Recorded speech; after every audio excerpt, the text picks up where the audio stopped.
Hello guys, welcome to another video. In this video, it's going to be the second episode of quick anime reviews.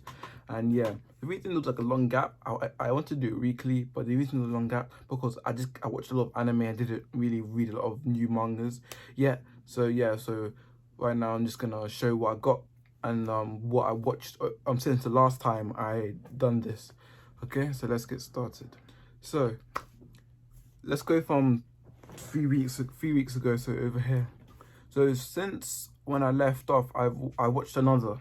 So that's the last one I watched since the last episode, and since then I watched I was catching up on the State of Saber Say because I wanted to finish that, and but I didn't get to it. I have one more episode left. I think I'm actually on episode 11. I didn't get to finish that. I just wanted to watch it because after I finished another, I was like in that moment where I didn't know what to watch and didn't know what to start.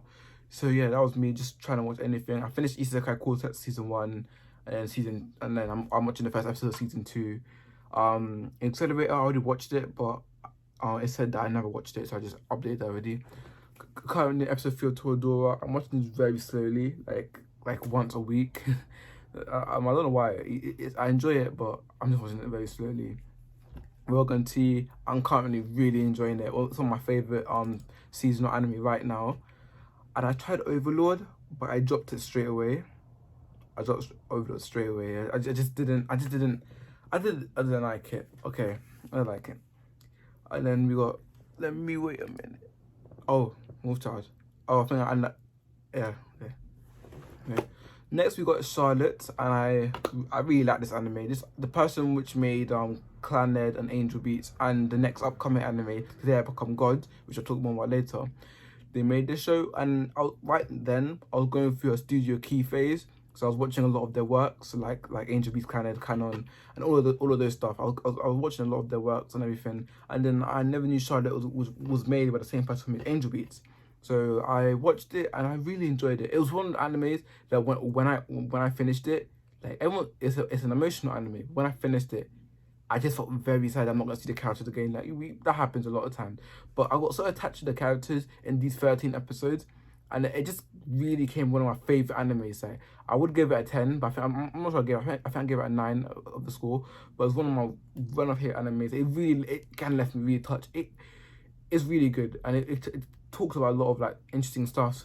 And yeah, he the creator of Clannad and Angel Beats is doing what he does best, make people sad.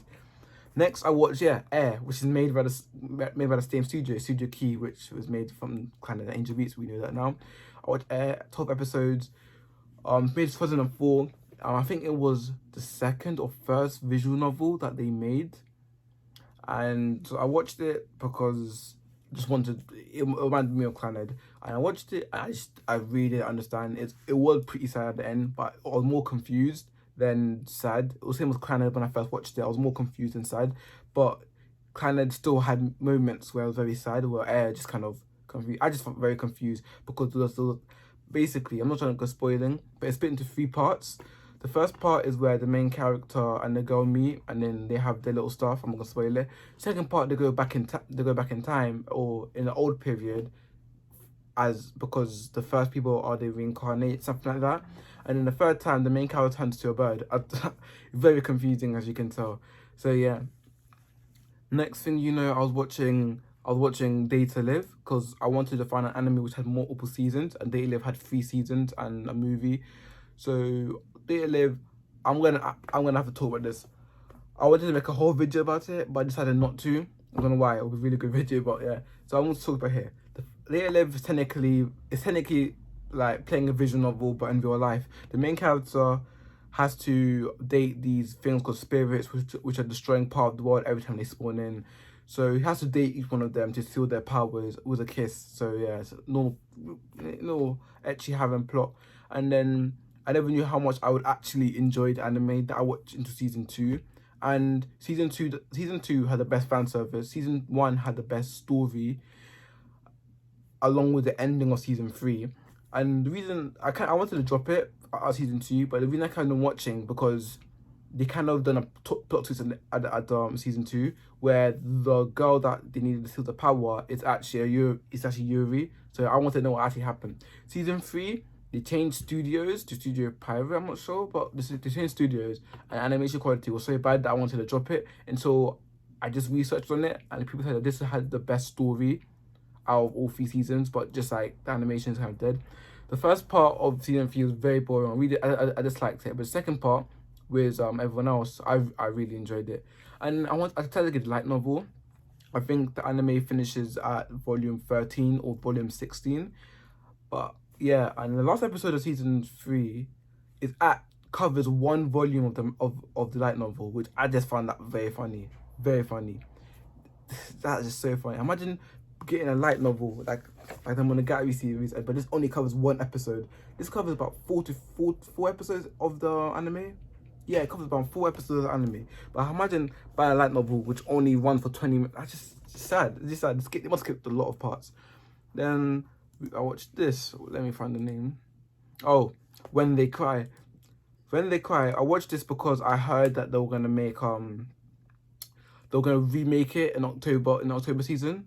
But they said they're gonna be a reboot. So I thought, and people commented that maybe there was because it's made from a visual novel, so a lot of character roots you have to do. People said, oh, the anime never covered all the character roots, so this 2020 version is gonna cover the rest of them. But apparently, it's just gonna be a whole remake with 2020 quality. I loved the trailer, so that's why I watched season 1 and 2, and yeah, by far I really loved the series. Season 1 is really good. Season 2 kind of got a little bit boring, but I still watched it because it was cool. So yeah, and plot twist upon plot twist. This show is really good, but it didn't really have an impact on me because I watched so much shows similar to it, like ReZero and everything. But the plot twists were actually very mad, very good, very good. Had a lot of plot twists in it, and they were just very, very good. Next thing we got Haruhi Suzumiya. The reason I watched this is because everyone was just talking about it, and the volume 10 or 11 of the light novel is gonna come out after a long break apparently. So I thought I might as well watch it just to know what it's about.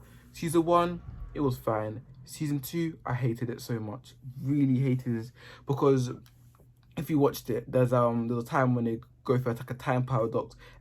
The main character has to redo the 2 weeks summer vacation over again. But like in the story, it's 15,000 times. But for us, there's about 8 episodes of just repeating the same thing, and nothing really changes except he keeps getting deja vu, and it just gets so repetitive and boring. Like I didn't have to watch 8 episodes of the same stuff with the same dialogue, but maybe the characters are wearing different clothes now, or she's standing here but not there.